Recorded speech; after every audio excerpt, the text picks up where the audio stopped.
Skin पर सफेद धब्बे और वाइट स्पॉट्स दिखते ही बीमारी से ज्यादा हमें डर लगता है लोगों के सवालों का। ये क्या है, ये क्या फैल जाता है, क्या छूने से हो जाएगा। अगर आप सब ये चीजें सुन चुके हैं तो इस वीडियो को बिल्कुल मिस नहीं करिए। नमस्ते, मैं हूं डॉक्टर रश्मि जिंदल और आज हम विटलाइगो को साइंटिफिकली और प्रैक्टिकली समझेंगे। अब एक 40 साल की टीचर के फेस पर पैचेस आ गए। सबसे ज्यादा उन्हें प्रॉब्लम हुई बच्चों और उनके पेरेंट्स के सवालों से। लेकिन अगर हम सही ट्रीटमेंट और काउंसलिंग करें तो हम उनका कॉन्फिडेंस वापस ला सकते हैं। विटलाइगो या सफेद दाग या फुलवेरी, इसे काम भाषा में बहुत सारे नामों से जाना जाता है। इसमें हमारे शरीर के अंदर वाकई में हो क्या रहा है। मेलानोसाइट जो कि रंग बनाने वाली कोशिकाएं सेल्स होती हैं वो खत्म हो रही हैं। स्किन में पिगमेंट बनाने वाली सेल्स के डिस्ट्रॉय होने की वजह से उस एरिया में पिगमेंट खत्म हो जाता है और हमें सफेद दाग नजर आते हैं। ये एक ऑटो इम्यून प्रॉब्लम है। हमारी बॉडी खुद ही उन सेल्स को अटैक करके खत्म कर देती है। कभी कभी फ्री रेडिकल्स ऑक्सीडेटिव स्ट्रेस की वजह से भी पिगमेंटेशन को डैमेज कर सकते हैं।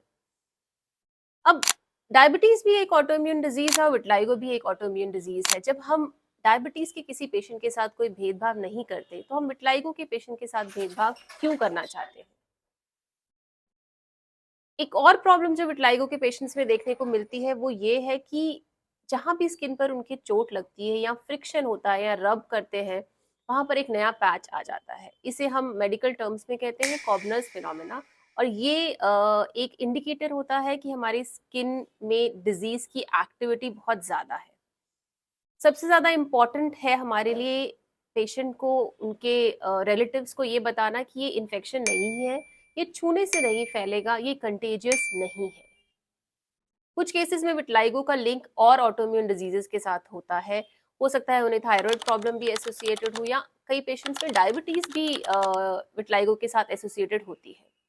बहुत सी तरह के निशान हो सकते हैं। हो सकता है सिर्फ एक एरिया में हो सकता है 3-4 निशान हो सकता है बहुत जल्दी पूरी स्किन में वो फैल जाए। ट्रीटमेंट सही समय पर और जल्दी शुरू करना बहुत जरूरी है। जब निशान कम होते हैं तो आमतौर पे लगाने वाली दवाइयों से काम चल जाता है, जो कि इम्यून एक्टिविटी को थोड़ा कम करते हैं। लेकिन अगर निशान ज्यादा हैं तो हो सकता है हमें खाने की दवाइयाँ और कभी कभी फोटोथेरेपी, जिसमें नैरो बैंड यूवीबी नाम की फोटोथेरेपी सबसे इफेक्टिव ट्रीटमेंट्स में से एक है। ये मेलानोसाइट्स को एक्टिवेट करती है और इवन हमारी हेयर में से जो पिगमेंट सेल्स हैं उनको स्किन में माइग्रेट करा के रंग को वापस लाती है। आजकल बहुत अच्छी टारगेटेड थेरेपीज भी अवेलेबल है। इन्हें हम कहते हैं जैक इनहिबिटर्स। ये जैक इनहिबिटर्स टारगेटेड काम करके स्किन की पिगमेंटेशन को वापस लाते हैं। और जिन केसेस में इन सब मेडिकल ट्रीटमेंट के बावजूद पिगमेंट वापस नहीं आता है, उनमें हम सर्जरी भी करते हैं। सर्जरी में हम थोड़ी सी स्किन किसी और एरिया की लेके वहां से पिगमेंट बनाने वाली सेल्स को एक्सट्रैक्ट करके जिस जगह पे पिगमेंट नहीं है वहां पे ट्रांसप्लांट करते हैं। ये भी काफी कारगर तरीके होते हैं, काफी इफेक्टिव, और इसका रिजल्ट काफी अच्छा होता है। सो हमें इम्पॉर्टेंट चीज जो समझनी है वो ये है कि अर्ली ट्रीटमेंट से हमारे बेटर रिजल्ट्स आते हैं। स्टेबल अगर डिजीज है तो हो सकता है हम सर्जरी का ऑप्शन अपनाएं।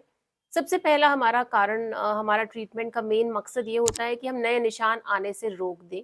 उसके बाद जितने भी निशान बचे हैं उनमें हम पिगमेंट वापस लाने की कोशिश करते हैं।